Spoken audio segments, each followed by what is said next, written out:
Clint Smith, old friend of the show, Clint Smith, was on Twitter tonight, and he says this: "It was weird to hear Luxon say, quote, isn't it amazing we found the money to deliver this extra funding," end quote. No, you just took money from next year's unallocated budget allowance. There's no magic there. It just means less money available for other health, education, etc. next year. New Zealand Taxpayers Union, the government announced an additional funding for Pharmac is welcome, but it's a welcome one, but the government must set out where that money is coming from. We can't afford to load up more and more debt, so future taxpayers end up spending more on paying interest costs and less on life-saving medicines. So you've lost the Taxpayers Union as well, and Clint points out where the money's coming from, next year's budget. Again, headline, fantastic that there's 56 new drugs being funded. Subheader, no thanks to National. Kind of almost exactly that.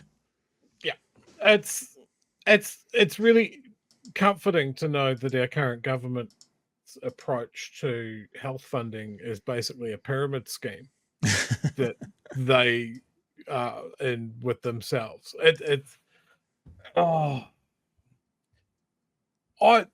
How long do you think it will take for people to realize that these guys are incompetent? Is it like, I mean, I know we started joking about one-term government, but I see more and more chat about that every day. Yeah, I mean, I still go by the stats and say how unlikely that is, but it's super unlikely. But yeah, it needs to happen. It's just this shower of shit. If these guys, if our media keeps on fumbling this, and they lose that thread of showing how consistently shithouse these guys are. Yep. They need to keep on tugging that until the whole thing unravels. What I am worried about them is them front loading all of this incompetence, all of these lies, all of this nasty stuff, so they can go into an election run with just a series of sugar hits and good news. Well, you know, crashing the economy in the hope that we get a bounce in 2 years' time to make everybody feel good about National again is just so gloriously cynical. Yeah. Hey, look, a couple of things. I mean, as you're talking about one-term government, you know, as Simon says very succinctly, I'm guessing Pharmac will have a fiscal cliff in 2028. Yeah, it's exactly what they're calling fiscal cliffs, but completely just, you know, beside the point. And I only saw this on Kelvin's feed today.